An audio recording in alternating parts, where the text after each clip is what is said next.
Agora eu quero falar um pouquinho da situação envolvendo o Líbano, porque em meio ao aumento das tensões no país, o Ministério das Relações Exteriores avalia que ainda não é o momento de uma possível operação para repatriar os brasileiros. O André Anelli é quem vai trazer os detalhes para a gente agora.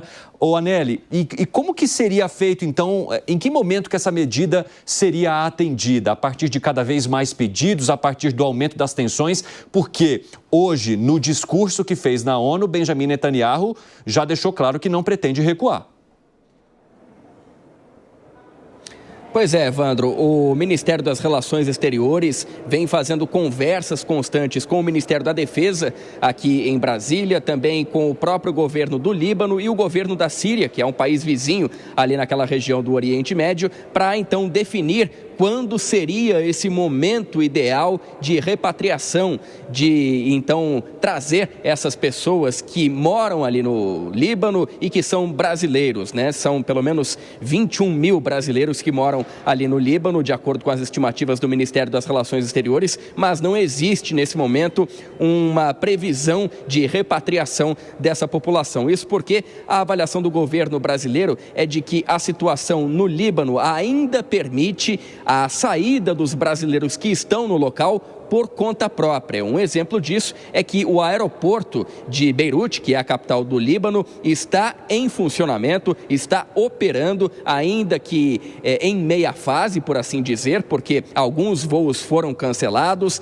e existe também um aumento da demanda em relação à saída ali do país, mas ainda é possível, na avaliação do governo brasileiro, que as pessoas que desejam deixar o país façam por conta própria. Então, devido a esse entendimento, o governo brasileiro ainda não avalia fazer uma operação a exemplo do que fez na Palestina, ali na faixa de Gaza, quando trouxe então mais de 30 brasileiros repatriados aqui ao país depois de mais de um mês de negociações com Israel, já que Israel mantém ali o controle de toda a fronteira da Palestina, da faixa de Gaza. Como essa situação é diferente em relação ao Líbano, com o funcionamento do aeroporto e também com a própria capacidade das pessoas deixarem até mesmo por via terrestre o Líbano, não existe então essa possibilidade de o governo brasileiro realizar nesse momento a retirada dos brasileiros. Mesmo assim, o Ministério das Relações Exteriores vai se manifestando, falando que não é nesse momento oportuno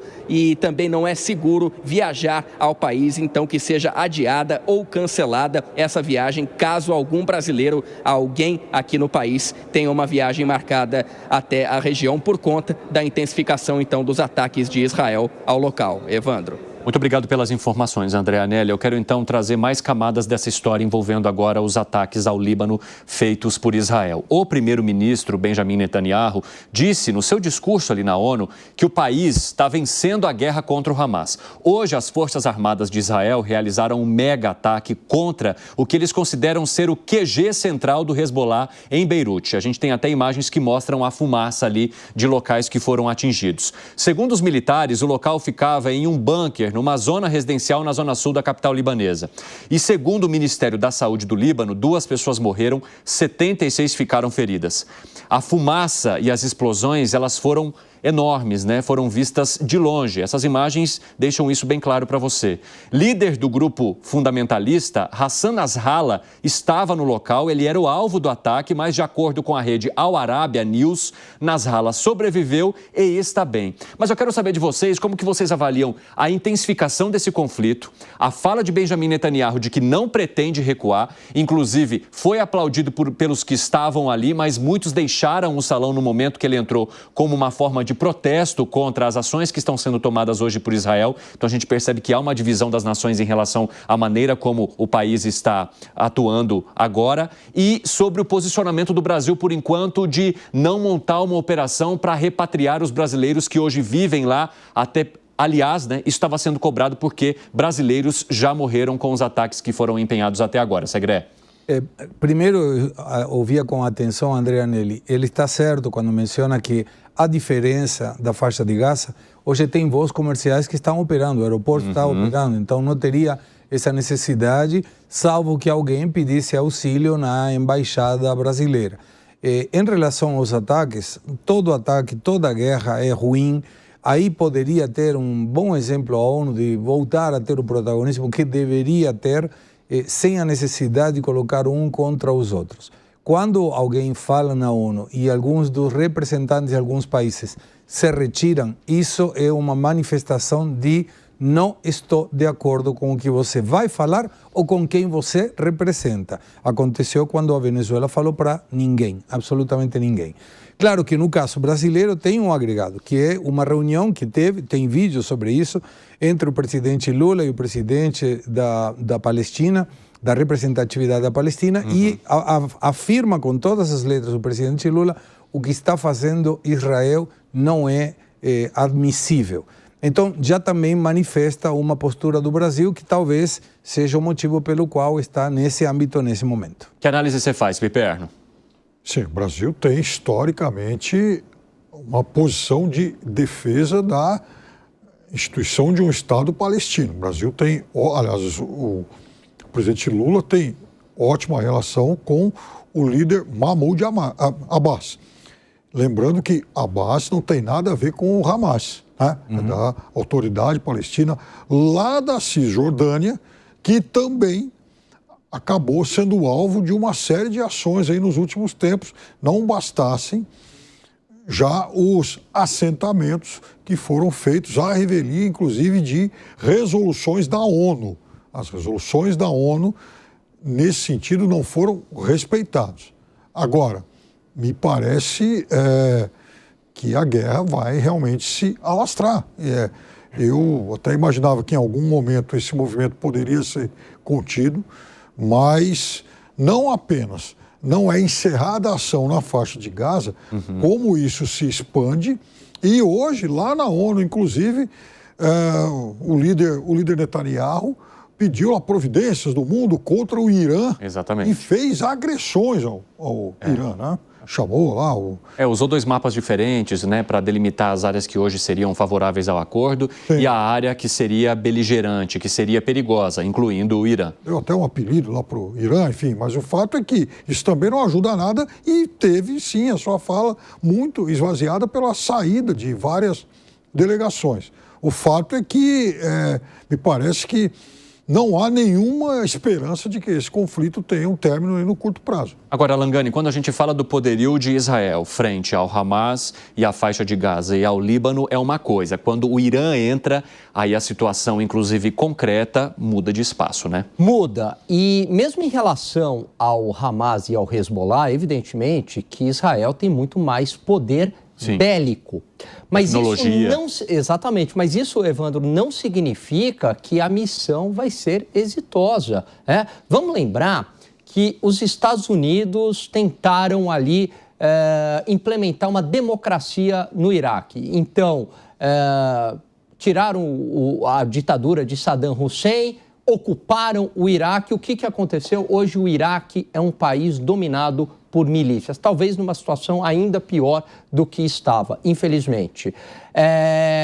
O mesmo aconteceu na Primavera Árabe, né? Então, grupos ali insurgentes, patrocinados pelos Estados Unidos, vamos derrubar aqueles regimes ditatoriais nefastos, e o que entrou no lugar era ainda pior. Então, esse poder não significa que você vai conseguir, de fato, acabar com o Hamas e o Hezbollah e colocar ordem naquele caos. E o grande problema para Israel, e é uma guerra muito injusta, porque ao atacar o Hezbollah e o Hamas, e é direito de Israel, são grupos terroristas, você está matando civis também. E aí a comunidade internacional fica contra. Tanto é que Estados Unidos e França, aliados históricos, pediram um cessar-fogo agora na ONU. Então esse é um grande problema. Agora, objetivamente, em relação ao que você me perguntou, em relação ao Irã, não é uma questão trivial. Numa guerra convencional, muito embora Israel tenha um poder militar maior do que o Irã, mas o Irã não é um país simples de se invadir. E aí, se ocorrer um conflito entre Israel e Irã, provavelmente Estados Unidos entrariam neste conflito. Mas qual que é o problema? O Irã é bem relacionado com Rússia e China. Então, Rússia e China acabam também entrando nesse conflito e há a possibilidade daí de uma guerra mundial. Sobre essa entrada de Rússia, China e tal, lembrando que desde 2011 se tenta, por exemplo, a remoção do presidente Assad, enfim, do ditador Assad na Síria, com o apoio americano, inclusive, apoio americano, apoio de Israel e tal. Mas o reforço que Assad recebe, por exemplo, da Rússia, até hoje foi suficiente para barrar, inclusive, os próprios grupos internos de oposição a ele. Então é muito difícil. Imagina o Irã, que é muitas e muitas vezes mais forte que a Síria. Ô Zé Maria, e você que está aí em Brasília, como é que avalia esse posicionamento do governo brasileiro até agora? Olha, a política externa do presidente Lula está um pouco ali diferente da política que o Itamaraty gostaria de implementar. O verdadeiro, vamos dizer, o determinador da política externa brasileira é Celso Amorim, que foi chanceler, né, no governo Lula, no governo anterior, e agora é assessor especial. E, geralmente, o assessor especial para assuntos internacionais, ele realmente comanda, né, ficando o ministro de Relações Exteriores para a parte mais burocrática, mais formal, né? Isso porque o assessor especial está sempre ao lado do presidente da República. E a fala do presidente Lula foi considerada pesada na ONU, dizendo que o direito de vingança que o Israel estava utilizando, né? Então, o governo brasileiro é contra... já formalmente já se posicionou contra, né, os ataques e principalmente agora somado à nova situação de Israel. E não é só o governo brasileiro, está em andamento, sim, uma guerra de comunicação. Isso é incrível, né, que o Hamas e o Hezbollah, que são grupos considerados terroristas por todos os países, não só eu que vou dizer, né, eles estão ganhando a guerra de comunicação. Isso porque as imagens que eles têm são imagens fortes, sangrentas, destrutivas. Uma guerra é isso, né? Uma guerra de destruição, de sangue, e eles estão usando essa imagem e agora viraram vítimas. Agora imagine, quem poderia imaginar que um grupo terrorista que entrou no país, que sequestrou, matou jovens numa rave, agora digam para o mundo que nós somos vítimas, né? E há um trabalho ali para mostrar que Israel realmente está exagerando, ou seja, está perdendo a guerra de comunicação. E mais, Israel pode ficar isolado, né? Os Estados Unidos, parceiros antigos, de descoberta de tecnologia, já estão com o pé atrás em apoiar de forma sistemática Israel. Então, Israel está numa situação muito melindrosa, porque se recuar, pode dar uma demonstração de fragilidade e ali naquela região, demonstrar fragilidade não é uma boa política, não.